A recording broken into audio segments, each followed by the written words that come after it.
And if we stick to the plan, our next speaker is Professor Duncan McDowall, Emeritus University Historian at Queen's University.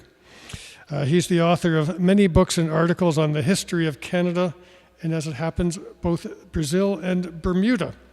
He's the winner of the National Business Book Award and the chief investigator of Canada's Nazi Gold Inquiry. And his books have been translated into French and Portuguese. His most recent book, John Lyman's The Old Bermudas, A Study of Bermuda's Vernacular Architecture, was published this May by the National Museum of Bermuda Press. And his article, Sir John A. Swings on the Pendulum of History, was published in the summer issue of the Queen's Quarterly. And if you have 10 pages to read on Sir John A. Macdonald, I commend that article to you. Professor McDowall.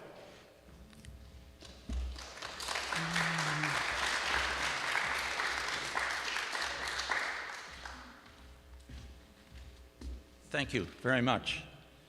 It's really heartening for me to be here tonight to share with you this investigation of Sir John in a broad, generous context, as opposed to the narrow light of criticism which he's been subjected to in the last few years. So for this, thank you for your invitation, and I look forward to talking to you.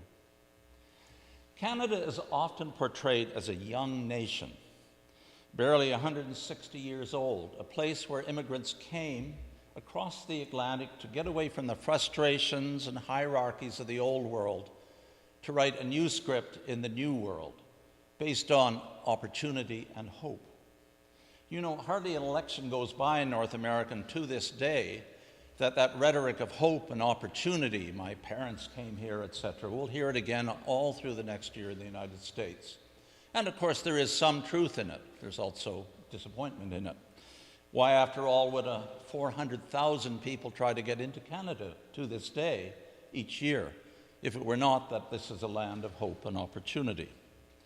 But in my academic career, a span of now almost 35 years, that origin story, as historians call it, has shifted dramatically. It has become more inclusive, more expansive. Most conspicuously, Canada has now included its First Nations in its concept of citizenship, and making us a much older society than that old stereotype of a young nation. We've also learned and tend to set our birth of a nation in the 1860s in a broader context. We remember that, in fact, other nations are almost as young as we are. For instance, tonight, Italy and Germany, both of which were unified in the same decade that we found nationhood. Similarly, if we were back in the 1860s reading the local papers, we would have been daily informed of the bloody intrigues to the south of our border as America tried to wrestle to some new definition of what its nation was. Despite these chronological parallels, I'd like to argue tonight that we took a much different path to nationhood than what we saw in Germany, France, and the United States. Ours was going to be molded by peaceful coalition, cautious compromise, and a gentle cajoling of those in those coalitions. Think, by way of contrast, of Germany, and Barbara has already mentioned Otto von Bismarck. Remember that his policy was, of course, called blood and iron. And he welded Germany into a nation by going to war with France, Denmark, and Austria. Similarly to the south, if you think of Giuseppe Garibaldi and his Red Shirt Army conquering Sicily and then laying siege to recalcitrant cities in Italy to make a nation. And once again in the United States, the news of bloody conflict at Antietam, Gettysburg, and then the doleful surrender at Appomattox.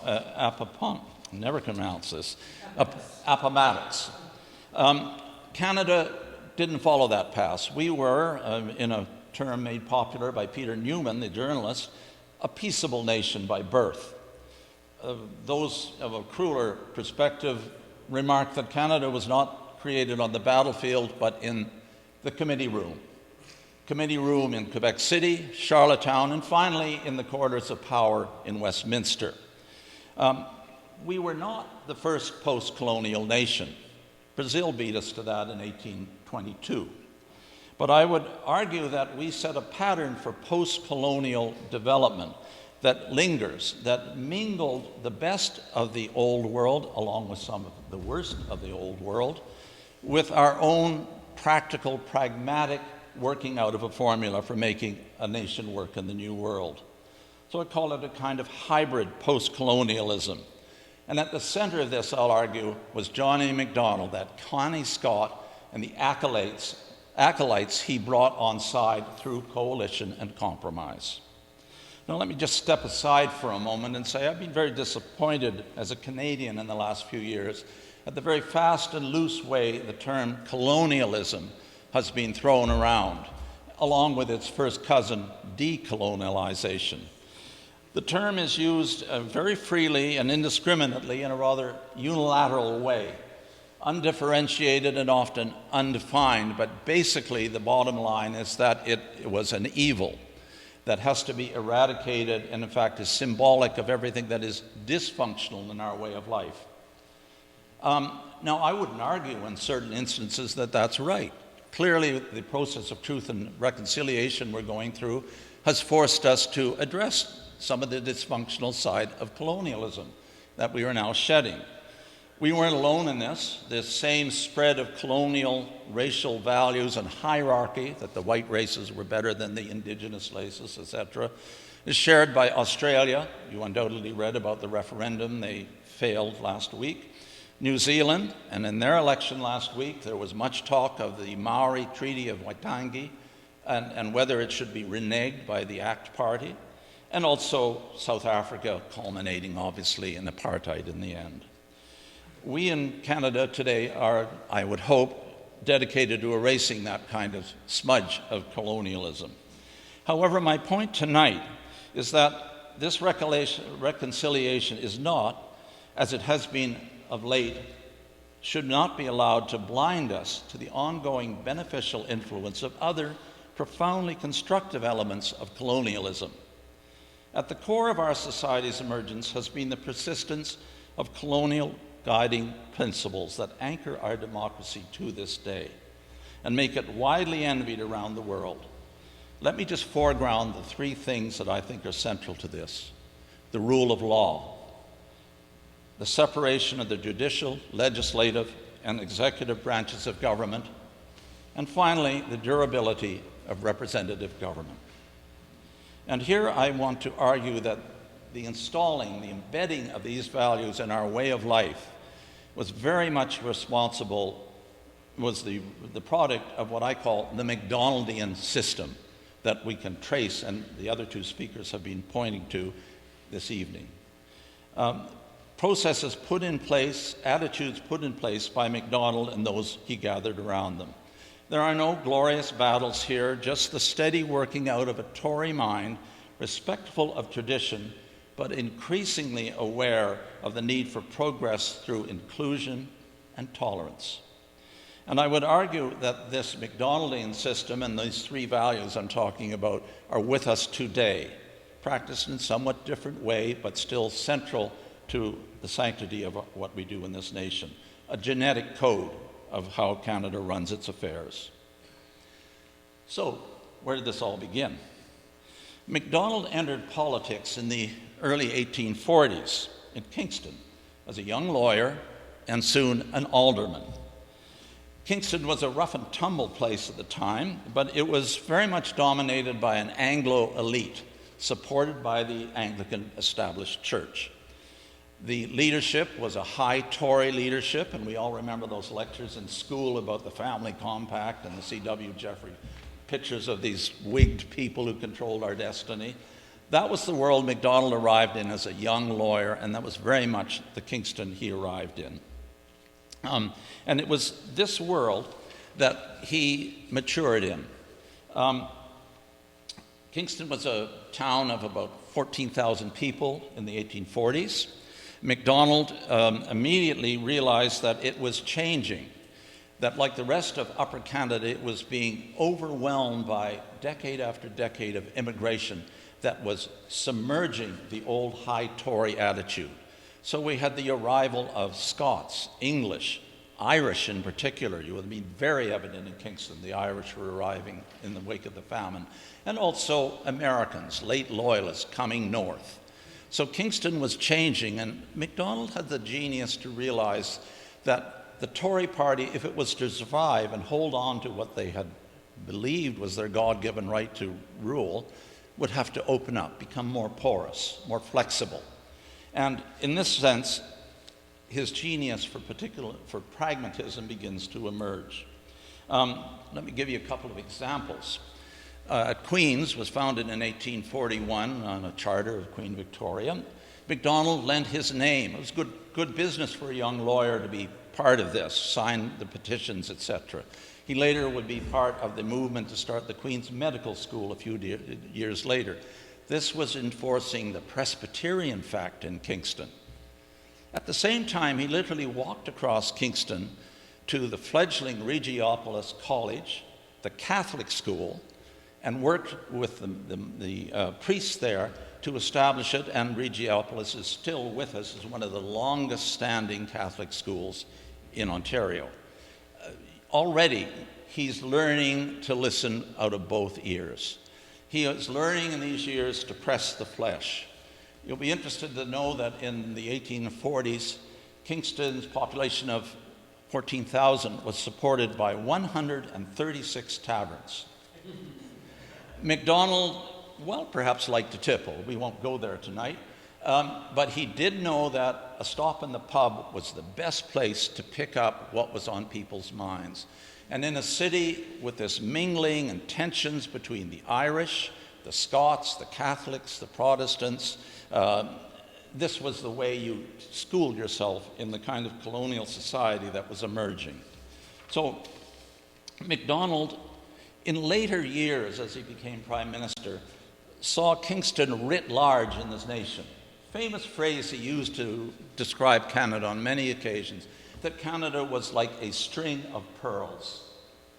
Each hardened identity of a local identity, the pearl, Nova Scotia, Ontario, soon British Columbia, etc., was hard and fast in its set of identity and its agenda. And they were bound together by little more than a thin band of silk.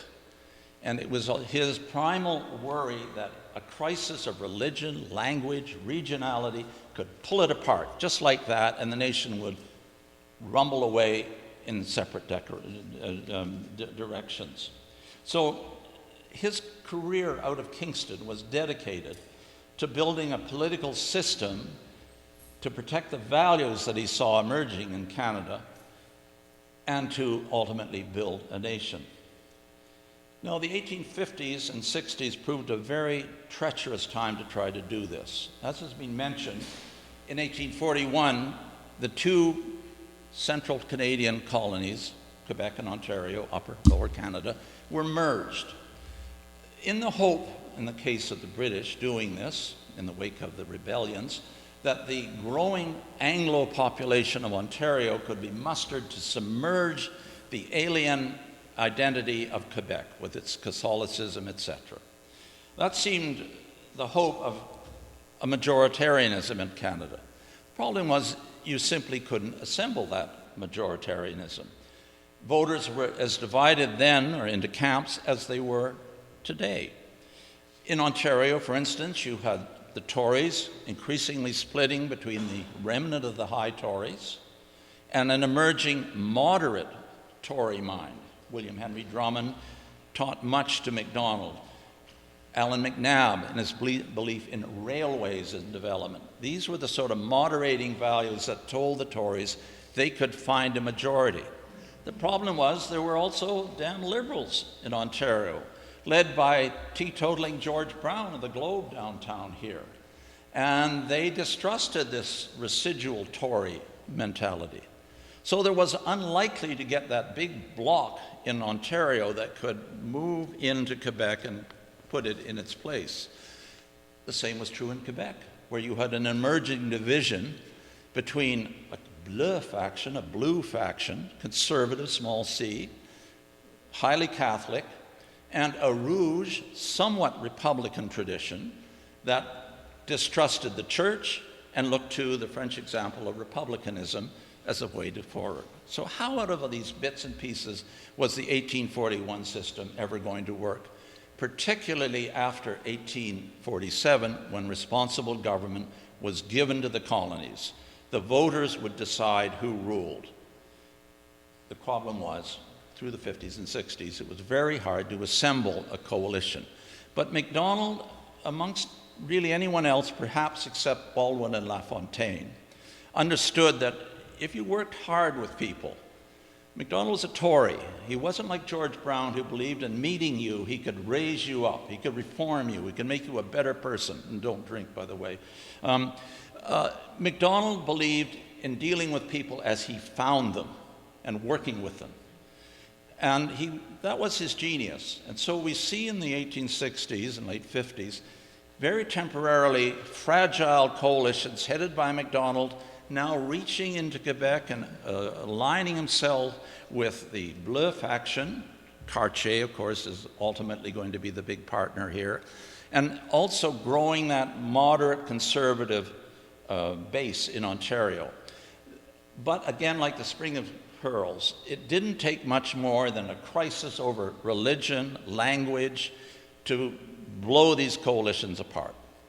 Well, that said, there was some gain in this period. It was in these years that what political scientists call state formation, a fancy word, but how do states come together and get the mechanisms of running a nation together? We began to see evidence of that, not just from Macdonald, but in large part from some of these coalitions with Macdonald. So we begin to see the outlines of a familiar state emerging in central Canada.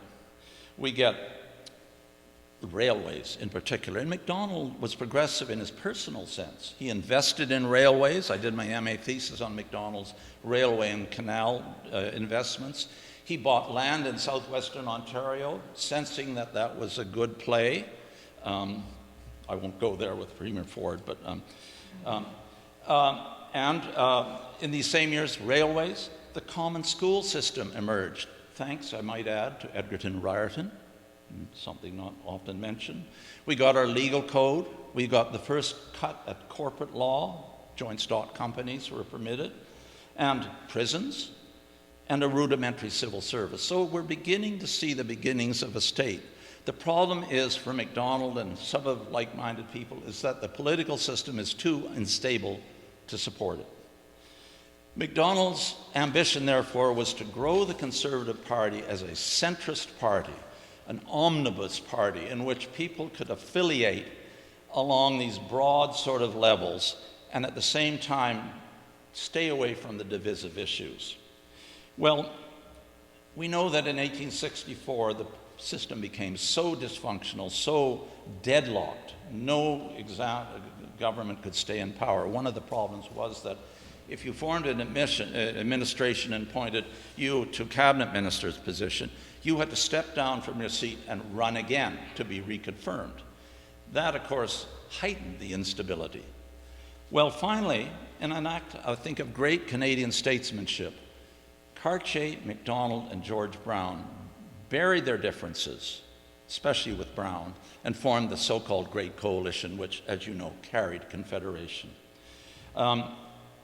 It's a very handsome Canadian story. It's not Gettysburg, it's not the Risorgimento, it's not Bismarck, but it is the art of the possible Canadian style.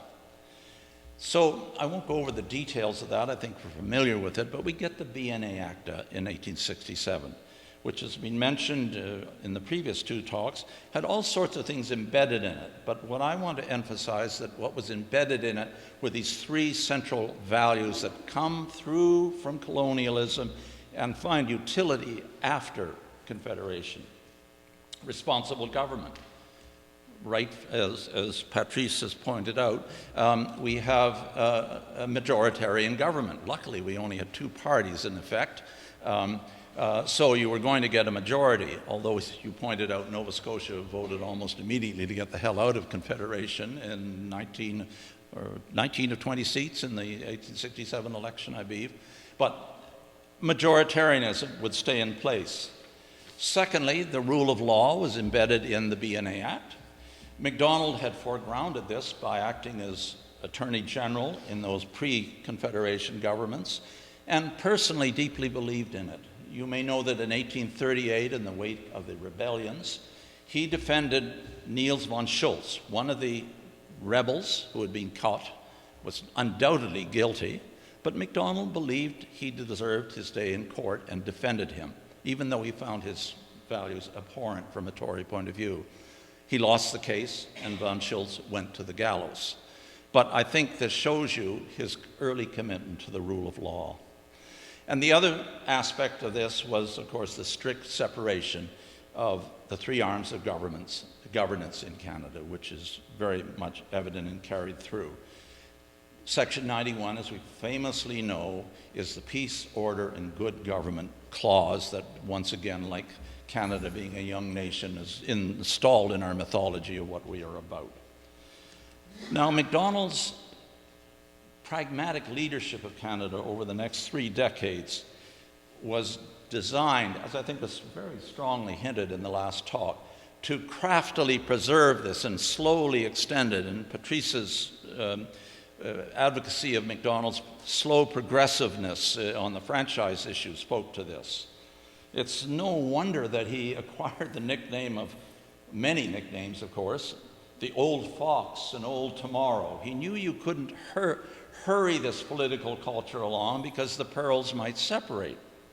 But he did develop a number of mechanisms that were wonderfully efficient in maintaining it. First, effective federal cabinets. Macdonald was a genius at developing a cabinet that captured this diversity of interest. So he balanced it by English, French, Protestant, Catholic, region, a bit of profession, the merchant class. Sir John Rose becomes finance minister. We know after any election we have now, for 2 or 3 days, the press goes to town on who will be in the cabinet. Can he afford to leave southwestern Ontario out, or whatever it is? Macdonald was a genius at this, and his cabinets served him magnificently. He had a real sense of talent. Now, Cartier, of course, to cite another kind of mythic term, was his Quebec lieutenant, and has been hinted, he listened to Quebec because if he lost that wing, the whole edifice would collapse. But he brought in Tilley from New Brunswick as his finance minister. He seduced Joseph Howe, anti-Confederate at first, into his cabinet as his maritime minister. He brought in his old law partner from Kingston, Alexander Mackenzie, who's buried beside him, into the cabinet in justice.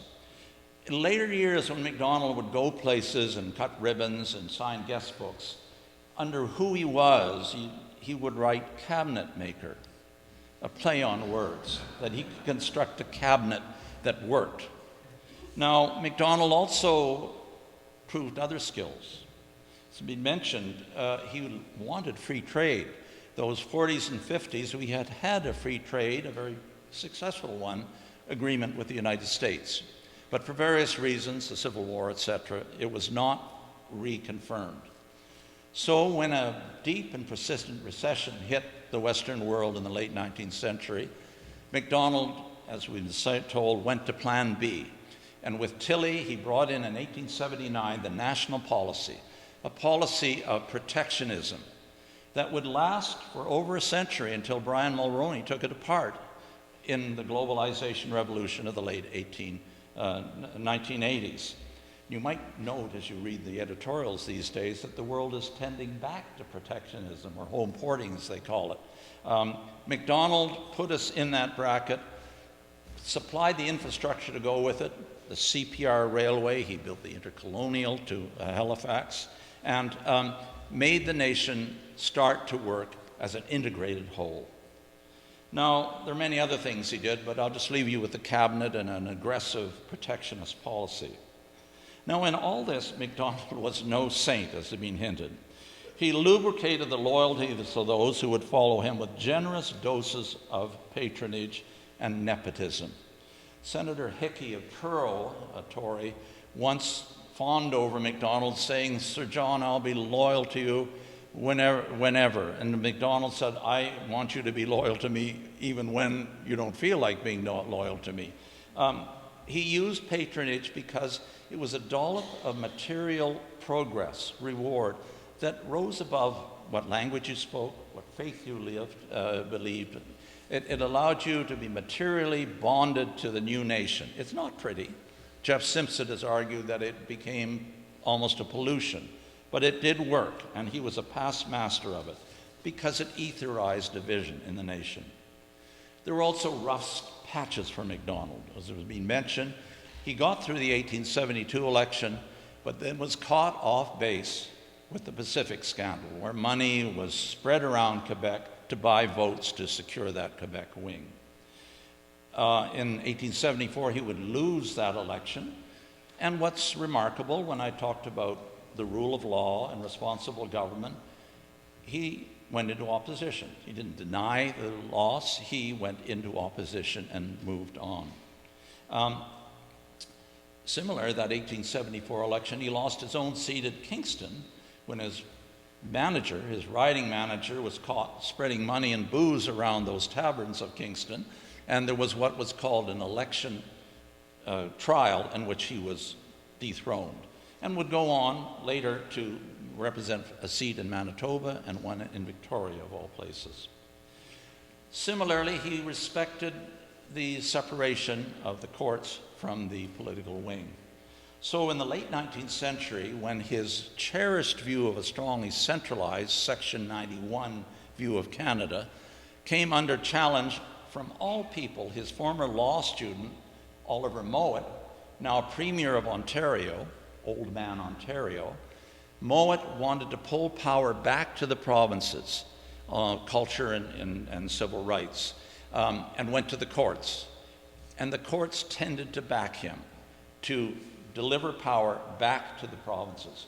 Again, you probably heard last week the Supreme Court did a favor to Alberta in ruling that the federal suzerainty over environmental control was overreaching. So this tradition continues. What's remarkable with Macdonald, though, is he rolled with this. This is where Canada was going. He didn't like it, but he allowed the courts. He didn't intervene in the courts or try to overturn it. So in conclusion, that Macdonaldian system, which I have a great deal of admiration for, thus served the nation well through its progressive, pragmatic, constructive way. It helped to cement the nation by providing evidence of the value of national cohesion. We got new provinces in East and West. We had aggressive economic policies. We got nation-building institutions, the Mounties in 1873, the CPR in the early 1880s. And we also, in a very amorphous kind of way, began to develop a national political dialogue. We began to engage in a national dialogue rather than just scattered, localized ones looking at a national stage. All this was perhaps best exemplified by Macdonald's last election slogan in 1891. If you see this in an antique store, buy it. It is wonderful. The old man, the old flag, and the old policy. And it worked. Didn't work for long for Macdonald. He was tired and died in June of 1891. Ironically, when news spread that he'd had a stroke, Dr. Grant intimated that the end was near. The CPR set up a telegraph tent on the lawn of the Prime Minister's house so that the message would go out, and we all knew very quickly, thanks ironically to Macdonald's own building of the nation. The telegraph gave us a sense of national community. Now, in celebrating all of this, of course, I have to acknowledge, as has been, that this nation building was a limited domain. Women, by and large, did not share in this political process. Some, if they owned property or inherited property, could vote, but it was a very limited kind of female enfranchisement. And despite Sir John's hopes, the Indigenous population still stayed on the side. One could note that as things rolled along, perhaps too slowly in Canada, women did get the vote by 1921, and the Natives by 1962. It is perhaps in closing worth pointing out that when the Tories finally fell from power in 1896, and Wilfrid Laurier immediately dipped into the Macdonald playbook as a path to the famous Sunny Way. Broadly based cabinets, Laurier's cabinet of 1896 is usually called the Cabinet of Talents. More railway development, provincial rights, ample patronage provided for the Liberal landslides of 1900, 1904, and 1908. Only in 1911 were they defeated when they dared to go away from Macdonald's prescription of protectionism and again went near the fires of free trade with the United States and got defeated. The 20th century may thus have belonged to Canada, but it was scripted by Sir John's 19th century vision. And today, perhaps we can be forgiven for thinking that in this dismaying world of ours, where thug despots and populists daily trammel the rule of law, manipulate elections, dispute election results, and politicize their judiciaries and constitutions, that we might do well in Canada to welcome a little bit more of Sir John and his canny skills in nation building, rather than relegating him to the sidelines of our great society. Thank you.